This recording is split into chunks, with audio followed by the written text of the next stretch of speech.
Amin. Puji Tuhan ya. Jadi dari pembacaan kita, Yeskiel 17 sampai 19, kita belajar satu perkara, yaitu bagaimana kita melihat wahyu yang Tuhan berikan kepada Nabi Yeskiel, juga berguna dan bisa diterapkan kepada kita hari ini. Kita melihat bahwa di pasal yang ke-17 itu bicara mengenai perumpamaan dua raja wali dan pohon anggur. Melalui pembahasan ini, kita lihat di ayat yang ketiga, katakanlah baginda firman Tuhan Allah, seekor burung raja wali yang besar dengan sayapnya yang besar dan panjang, penuh dengan bulu yang berwarna-warna, datang ke gunung Libanon dan yang mengambil puncak pohon aras. Apa arti dari perumpamaan ini? Ya, kita bisa melihat bahwa bagaimanapun kondisi bangsa Israel, namun mereka adalah umat pilihan Allah. Ya, jadi dalam ayat yang berikutnya, ayat yang ke-22, kita lompat sedikit karena memang pembahasannya ada di sini, yaitu baginda firman Tuhan Allah, aku sendiri akan mengambil sebuah carang dari puncak pohon aras yang tinggi dan menanamnya. Ya, aku mematahkannya dari pucuk yang paling ujung dan yang masih muda, dan aku sendiri akan menanamnya di atas sebuah gunung yang menjulang tinggi ke atas. Ya, jadi bagaimanapun situasi hari ini, asalkan kita tinggal dalam Kristus, maka Kristus akan tertanam di dalam kita. Nah, tempat yang tinggi di sini, jadi kan dikatakan tadi, pohon aras yang tinggi, itu mengacu kepada bagaimana roh kita. Karena kalau kita sadari bahwa tidak bisa ada yang menjamah Allah kalau tidak di dalam roh. Ya, kita tidak bisa berdoa kalau tidak di dalam roh. Nah, maka hari ini kita perlu menyadari satu perkara yang penting, yaitu Tuhan selalu menyediakan waktu untuk kita bisa berdoa supaya dirinya bisa ternyatakan melalui kita. Kemudian di pasal yang ke-18 tadi kita sudah baca, ayat yang ke-20, orang yang berbuat dosa itu yang harus mati. Anak tidak akan turut menanggung kesalahan ayahnya dan ayah tidak akan turut menanggung kesalahan anaknya. Orang benar akan menerima berkat kebenarannya dan kefasikan orang fasik akan tertanggung atasnya. Jadi puji Tuhan, kita tidak bisa tidak lagi juga mendapatkan dosa kalau ada keluarga kita yang berdosa. Namun itu dosa ditanggung oleh sendiri-sendiri. Hari ini maka kita perlu baik-baik mengerjakan keselamatan kita. Amin.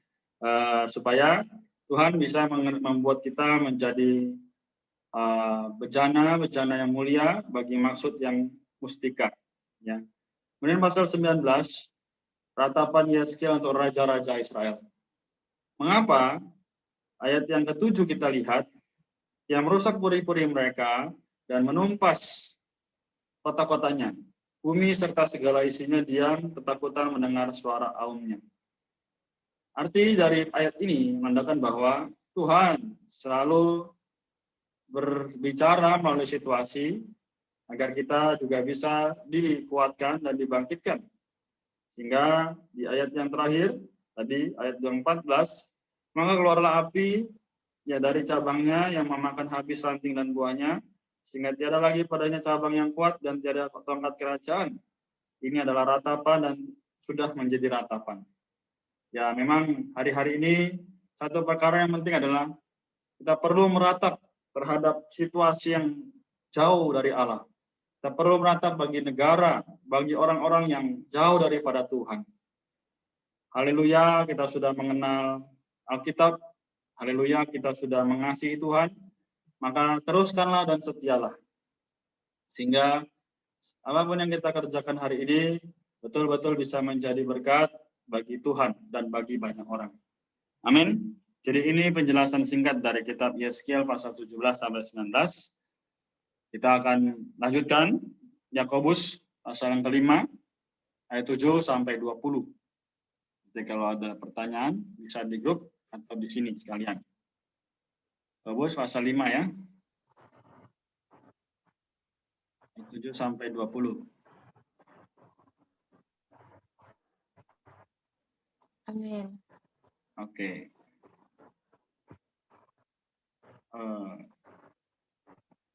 Saya ulang lagi berarti dari saya. Saya lanjut ya. Oh, silakan. Oke. Karena itu, saudara-saudara, bersabarlah sampai kepada kedatangan Tuhan. Sesungguhnya petani menantikan hasil yang berharga dari tanahnya, dan ia sabar sampai telah turun hujan musim gugur dan hujan musim semi. Kamu juga harus bersabar dan harus meneguhkan hati. Amin. Amin. Oke. Ayat 9 ya. Saudara-saudara, janganlah kamu bersungut-sungut dan saling mempersalahkan, supaya kamu jangan dihukum. Sesungguhnya hakim telah berdiri di ambang pintu. Saudara-saudara, turutilah keteladanan penderitaan dan kesabaran para nabi yang telah berbicara demi nama Tuhan. Sesungguhnya kami menyebut mereka berbahagia, yaitu mereka yang telah bertekun. Kamu telah mendengar tentang ketekunan Ayub, dan kamu telah tahu apa yang pada akhirnya disediakan Tuhan baginya. Karena Tuhan Maha Penyayang dan penuh belas kasihan.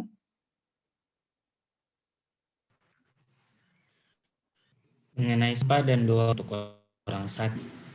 Tetapi yang terutama saudara-saudara, janganlah kamu bersumpah demi sorga maupun demi bumi atau demi sesuatu yang lain.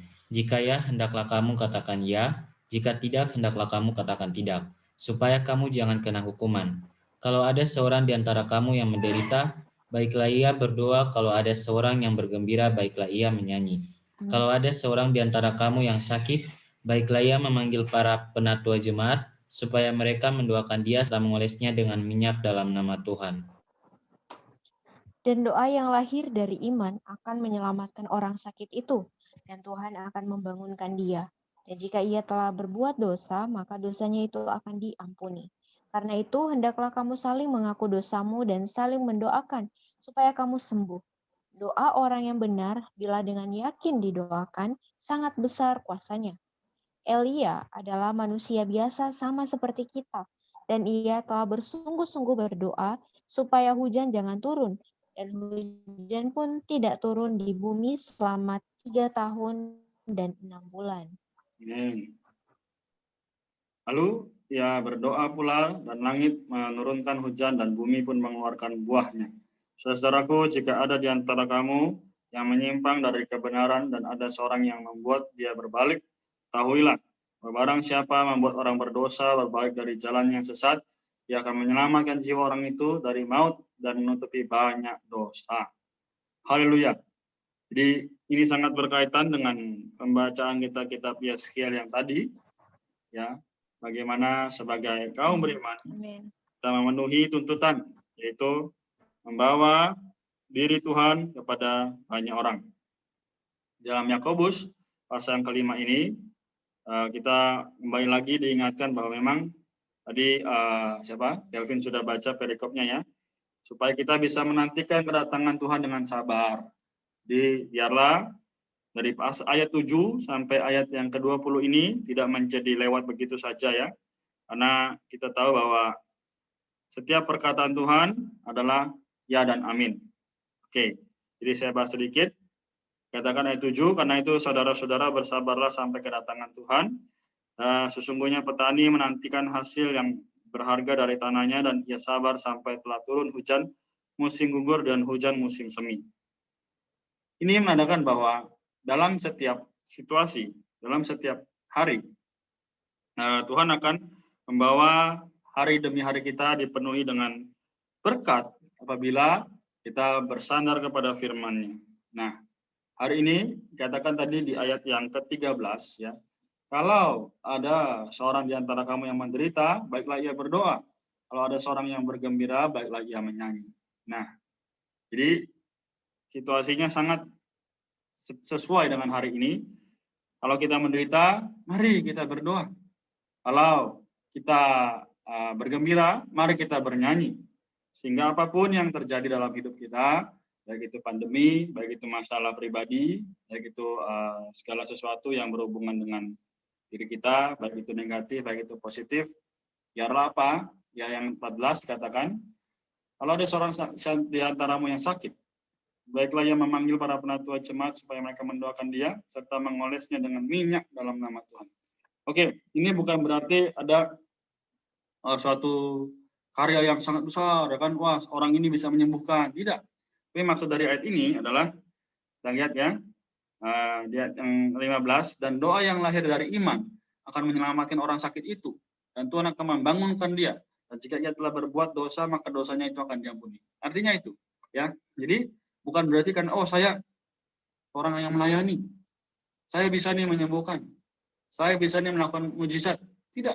Tapi karena saya punya iman, saya menyembuhkan, dan minyak ini di sini artinya adalah roh, yaitu di mana ketika kita berdoa, kita mempersembahkan diri kita kepada Tuhan, sehingga dalam aspek-aspek yang terjadi, Tuhanlah yang menjadi tumpuan, Tuhanlah yang menjadi sasaran dan tujuan. Sehingga di ayat-ayat yang terakhir kita lihat, ayat yang ke-19 ya. Saudara-saudaraku, jika ada di antara kamu yang menyimpang dari kebenaran, dan ada seorang yang membuat dia berbalik, ketahuilah, barang siapa membuat orang berdosa berbalik dari jalan yang sesat, ia akan menyelamatkan jiwa orang itu dari maut dan menutupi banyak dosa. Haleluya.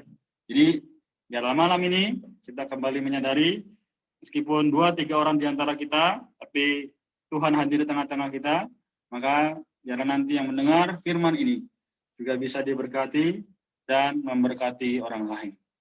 Haleluya. Kita sudah mencapai kitab Yakobus yang terakhir. Jadi esok kita akan membaca kitab yang baru, yaitu 1 Petrus. Ya, puji Tuhan. Sampai sini, kalau tidak ada pertanyaan, kita akan berdoa. Ya, haleluya. Mari kita bersatu dalam doa, karena sudah cukup waktu. Amin. Tuhan Yesus, terima kasih kepadamu Tuhan, karena anugerah dan kebesaran-Mu, biarlah yang segala sesuatu yang terjadi di atas hidup kami ini, kami bawa kepadamu Tuhan. Kati juga teman-teman yang belum bisa hadir, Tuhan biarlah mereka juga dikuduskan dalam kebenaran. Tuhan, rahmati kami semua, kesehatan, juga kerjaan, pelayanan, sekolah, kuliah. Kami tahu Tuhan, dirimu lah segala kami. Tuhan, kami malam ini sama-sama menyerahkan, supaya di akhir tahun ini, sisa-sisa waktu yang ada, kami bisa menggunakannya sesuai dengan firman Tuhan. Oh, bukan menyenangkan diri kami, tapi menyenangkan hati Allah. Tuhan Yesus, sertai dan rahmatilah kami memuji-Mu, kami menyembah-Mu. Terima kasih Tuhan, kami bersyukur. Agarlah kami sampai di Kau datang kembali. Haleluya, kami sudah berdoa. Amin.